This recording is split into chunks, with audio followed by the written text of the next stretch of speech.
Cautivante, dinámico, dramático. Vemos la vida en cada hoja de pasto y en cada rostro de la multitud. Pero en esta diversidad reside otro mundo invisible.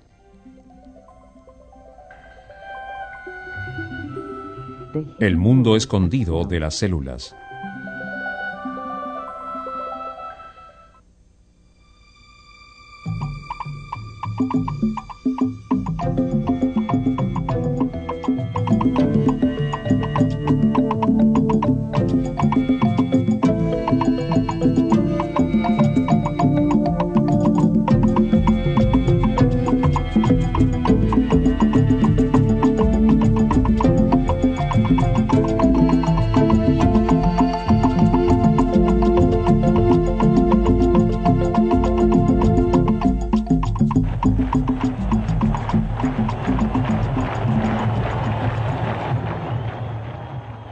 Todos los organismos vivientes deben reaccionar frente a un entorno en constante cambio.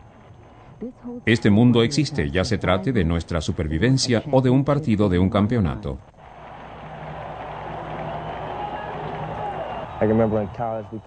Me acuerdo cuando jugamos contra la Universidad de Clemson, en Clemson. Había por lo menos 80.000 personas en las tribunas. Había mucho ruido, mucha distracción y mucho calor. Los jugadores estaban cansados. ¿Cómo se desempeña un atleta en condiciones hostiles? ¿Cómo podemos sobrevivir en un mundo desafiante? La respuesta se halla en las más pequeñas unidades de vida. Nuestro cuerpo está compuesto de diversos órganos, y esos órganos están compuestos por distintos tipos de tejidos, y los tejidos mismos tienen como componentes fundamentales a las células. Todo lo que hace un organismo puede explicarse por la acción de sus células. Nos movemos, respiramos, pensamos, de hecho, existimos, debido a los esfuerzos sincronizados de las células de nuestro cuerpo.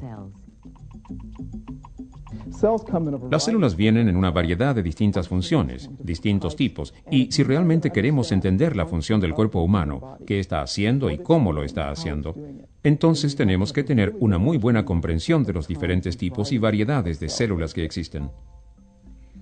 Hay más de 65 trillones de células en un solo ser humano, cada una con su propio papel que desempeñar. Delicadas células cerebrales para transmitir mensajes. Células sanguíneas con forma de disco que enriquecen el cuerpo con oxígeno. Células musculares alargadas que se contraen para mover las extremidades.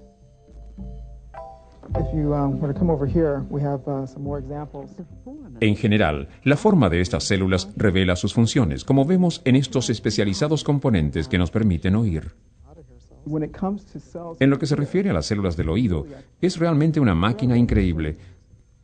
¿Cómo es que podemos oír ciertos sonidos en un contexto con un entorno muy bullicioso?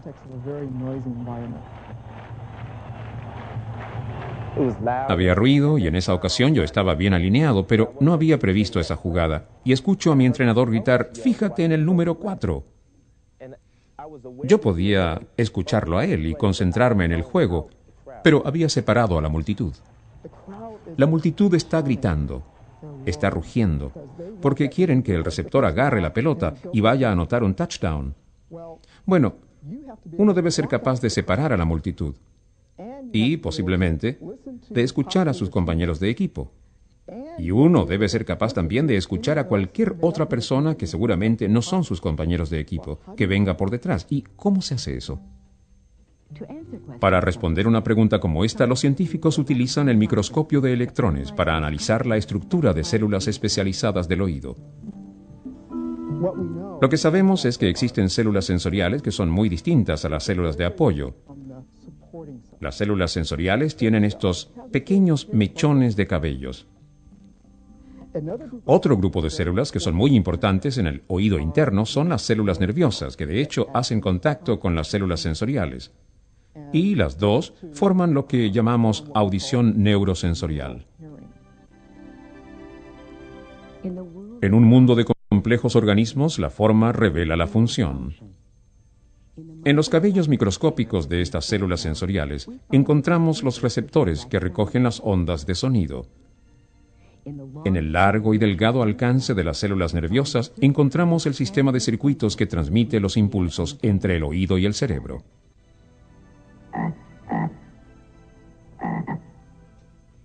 Este tipo de diversificación celular se refleja en gran parte del reino animal.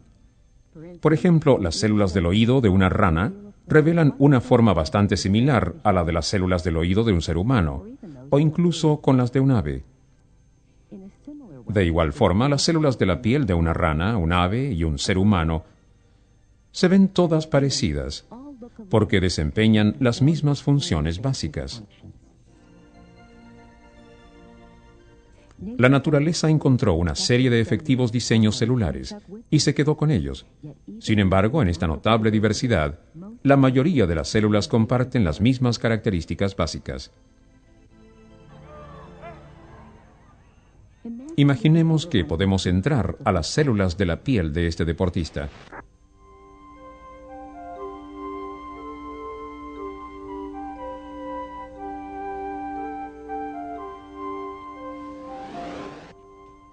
Bienvenidos a la célula interna y al mundo nebuloso del citoplasma. Mantengan su vista atenta para ver los organelos, los componentes funcionales de las células.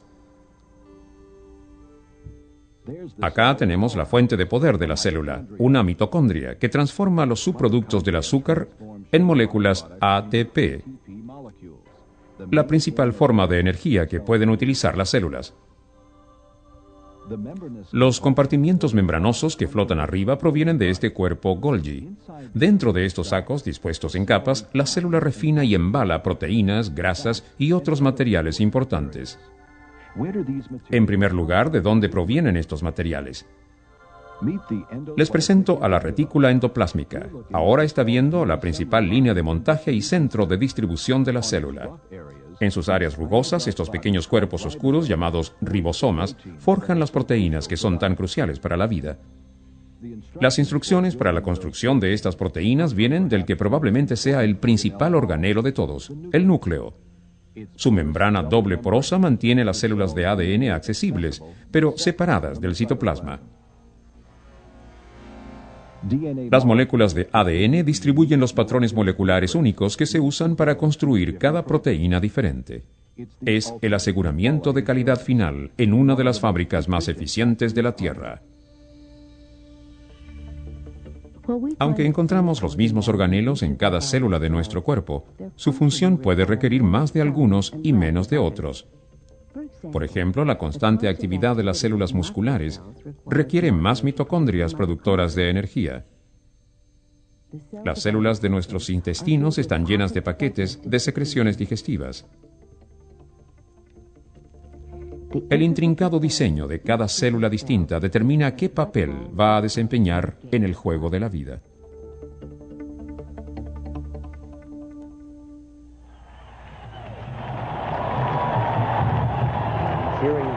Escuchar que mi entrenador me daba esa instrucción fue lo más importante porque había separado a toda la multitud, así que hice la jugada y conseguí la intercepción, y eso nos puso en ventaja en el marcador.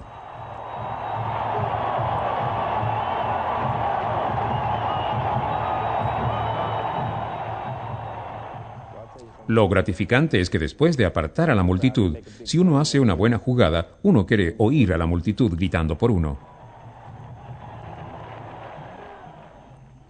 Tan solo con mirar una célula vemos vida, latiendo con sus persistentes tareas, insistiendo para que sus procesos cotidianos continúen la vida como un reloj sincronizado. ¿Qué hace que un caballito de guerra tan pequeño sea tenaz? Bueno, su envoltura.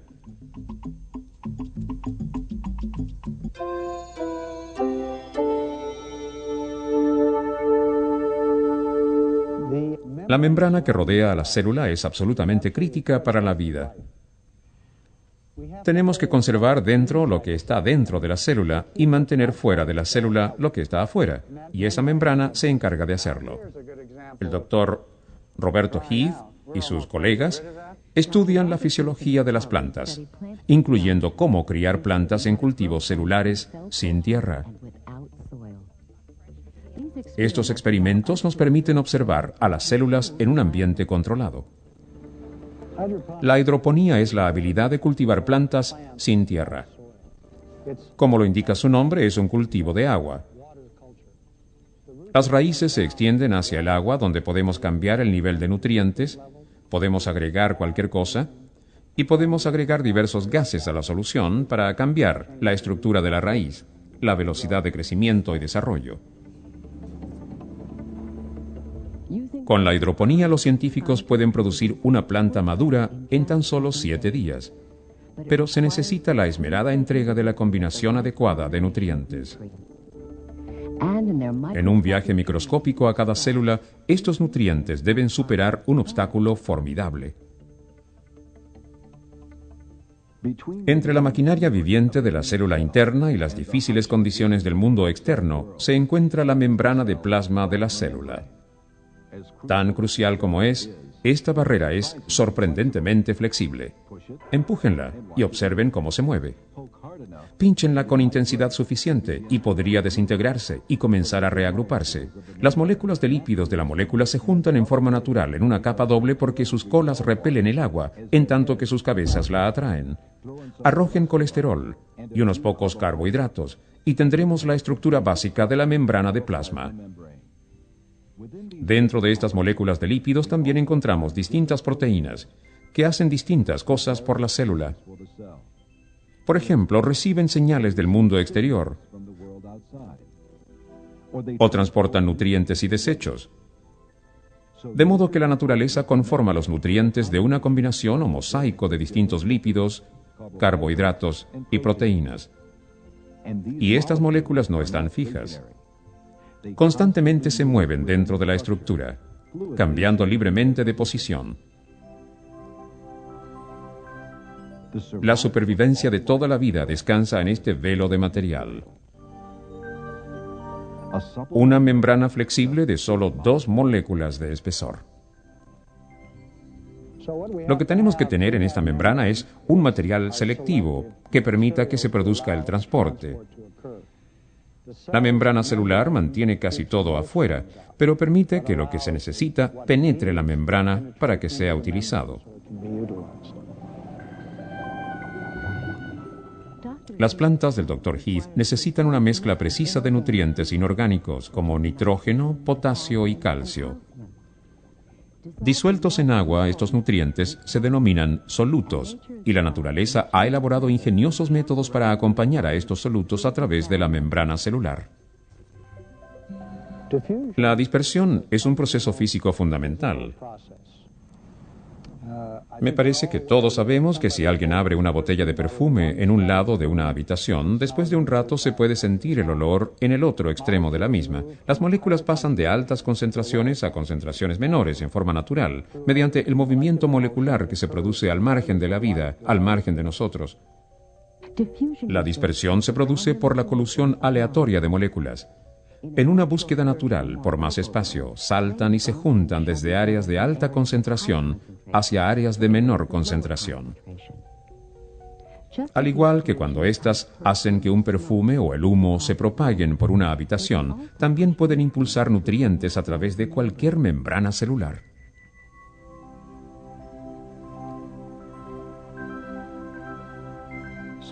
Las moléculas más pequeñas se pueden mover directamente a través de la membrana mientras pasan de una alta concentración a una menor. Pero las moléculas de mayor tamaño y los iones no pueden cruzar la membrana. Afortunadamente para nosotros y para la vida misma, la célula puede transportar estos materiales en otras formas. Por ejemplo, algunas proteínas de una membrana celular actúan como canales para iones o moléculas específicas. Estas proteínas de canales no utilizan nada de energía, simplemente permiten que en forma natural el material se propague desde el lado con más solutos al lado con menos. Si la dirección es hacia adentro o hacia afuera, depende de dónde la concentración sea mayor o menor en cada soluto. La trayectoria normal es desde afuera hacia adentro. Ese es el método de dispersión pasiva, de transporte pasivo. La célula no necesita nada de energía. La obtiene de la concentración en exceso del exterior. A medida que la dispersión hace que los solutos se adentren más en la planta, se acumula una concentración, pero las células internas aún pueden requerir más nutrientes.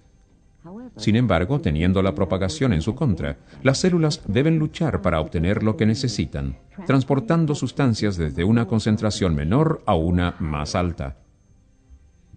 En este caso, la célula utiliza proteínas transportadoras, las que necesitan el refuerzo de una molécula de energía. Esto, de hecho, cambia la forma de las proteínas, haciendo que bombeen a diferentes iones y moléculas por la membrana, esta vez desde el lado con menos solutos al lado con más solutos. La célula se enfrenta a altas concentraciones dentro y afuera, pero aún así desea más nutrientes, los que obtiene gastando energía para bombear, para impulsar ese exceso. Esa es realmente la diferencia. ¿Se gasta energía para impulsar el material? Las células también utilizan energía para transferir materiales a granel, pero esta vez formando sacos membranosos que conservan sus contenidos bajos envoltorios. En un proceso llamado endocitosis, parte de la superficie de la membrana encierra el material, formando un saco que lleva sus contenidos al interior de la célula. En el proceso opuesto, llamado exocitosis, el saco se mueve a través del citoplasma hasta llegar a la membrana, se fusiona con esta y luego libera sus contenidos. Al igual que cuando las células incorporan nutrientes, también puede eliminar materiales residuales. Por ejemplo, las células de una planta producen muchas más moléculas de oxígeno de las que necesitan. Así, las plantas separan el agua y liberan el oxígeno a la atmósfera. El estudio de la fisiología de las plantas es absolutamente crítico para nosotros, porque la vida sobre la Tierra depende de las plantas. Sin animales, la vida continuaría. Sin plantas, muy rápidamente la vida desaparecería. Si no entendemos cómo funcionan las plantas, cómo producen sus alimentos, los gases que destoxifican el aire, entonces no podremos entender cómo mantener la vida en distintas condiciones. Toda la vida depende de las extraordinarias acciones de la membrana celular. Al igual que las células de las plantas que producen una corriente cruzada de nutrientes y residuos, todas las células de nuestro cuerpo importan y exportan los componentes que necesitamos para sobrevivir. Y de esta forma la membrana se transforma en más que un escudo, es un cuidador que abre y cierra sus portales y responde a las necesidades de las células, ya sea que la célula se encuentre en un gran organismo o en un mar de los más pequeños organismos del planeta.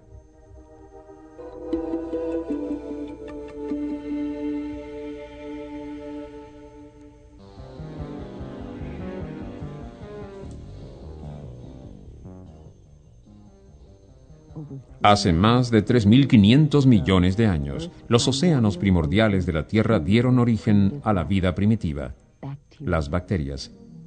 Eran células simples, mucho más, y carentes de la complejidad de las que conforman nuestro cuerpo. Sin embargo, estos pequeños organismos aún vuelan a nuestro alrededor en multitudes invisibles, incluso sobre el suelo que pisamos.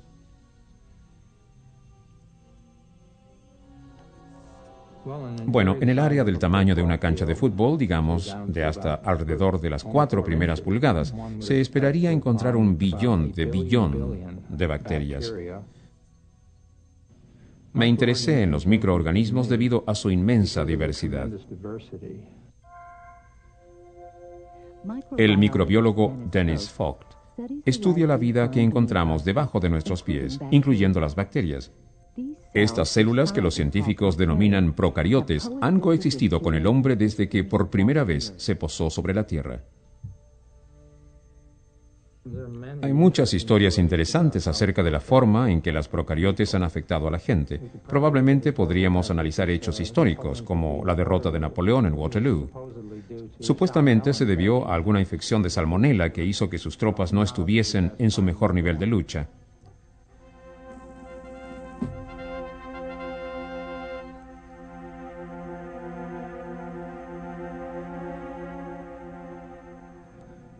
La peste bubónica que devastó Europa en el siglo XIV fue el resultado de una infección bacteriana. En un suelo corriente encontramos diversas bacterias, tanto amenazantes como benignas. Por ejemplo, Clostridium botulinum produce una toxina que es letal para el hombre. En su forma purificada, tan solo 8 onzas podrían hacer desaparecer toda la población humana. Por otra parte, los científicos usan los Streptomyces, otra familia de bacterias, como base para muchos antibióticos que salvan vidas. Las bacterias presentan una asombrosa diversidad. Sin embargo, las células procarióticas revelan una estructura fundamentalmente distinta a las células eucarióticas de organismos más complejos, como una ameba, una orquídea o un búho. En términos generales, las procariotes son bastante más pequeñas que las eucariotes. Por ejemplo, una bacteria es del tamaño aproximado de una mitocondria. Esta célula humana de la mejilla se yergue sobre las pequeñas células bacterianas que están a su alrededor.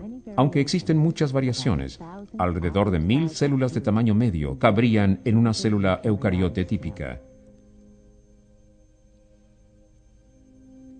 Pese a su tamaño, las bacterias desempeñan eficientemente todas las mismas funciones de la vida que realizan las células eucariotes más complejas. Obtienen y utilizan energía. Se reproducen. Responden a los cambios en las condiciones. Todo lo anterior en un paquete muy simple. La característica general de la célula procariote, que la diferencia de la célula eucariote, es su carencia absoluta de organelos. Las procariotes son un poco más que sacos rodeados de lípidos de líquido citoplasmático que rodean filamentos de ADN.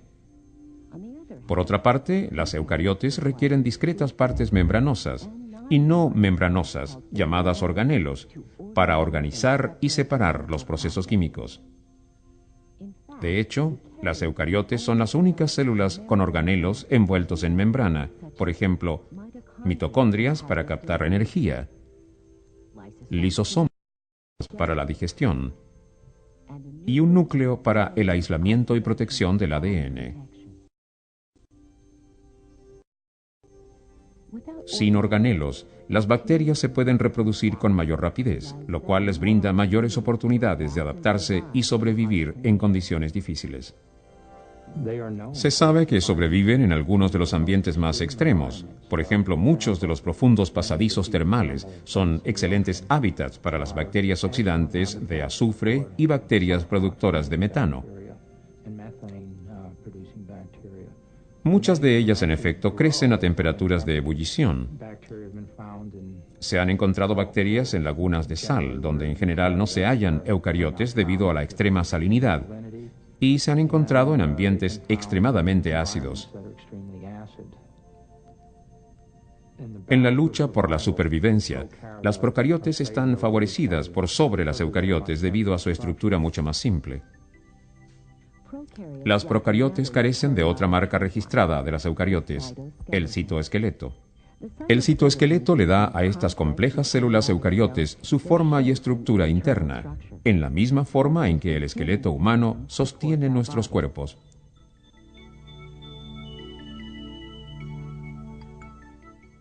Compuestos de distintos grupos de proteínas, este andamiaje interior se extiende desde el núcleo a la membrana de plasma. Principalmente en las células de animales, la estructura del citoesqueleto depende de las microtúbulas que anclan los organelos y desempeñan un papel clave en la división celular.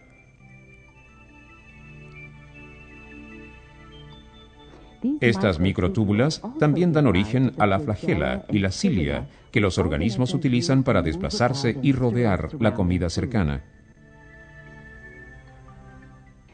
Como las procariotes carecen de citoesqueleto, sus flugelas más simples van ancladas a la membrana de la célula. Aún al margen de su simplicidad, estas pequeñas bacterias tienen un papel crítico en el ciclo de la vida. El papel de las procariotes en la Tierra podría concebirse como la base absoluta de toda la cadena alimenticia. Son las más importantes. Son las que captan el nitrógeno molecular de la atmósfera y lo reducen a formas que puedan utilizar las plantas y, finalmente, los animales. Son las que inician el ciclo global del nitrógeno y también son las que hacen lo mismo en términos de azufre. Y quizás lo más importante, las bacterias fotosintéticas producen gran parte del oxígeno de la Tierra, que es compartido por todos los organismos vivientes. Desde los jugadores de fútbol a las ranas, desde las plantas en brote hasta las bacterias, todos estamos conformados por lo mismo: células. En sus variadas formas, ya sean elegantemente simples o sorprendentemente complejas, estas células emprenden la tarea de la vida. Vemos los bloques de construcción que conforman la rica diversidad de la naturaleza. En su maquinaria microscópica, encontramos los procesos que producen y generan el ciclo de las necesidades de la supervivencia. Toda la vida reside en estas delicadas piezas de la naturaleza, demasiado pequeñas para ser vistas.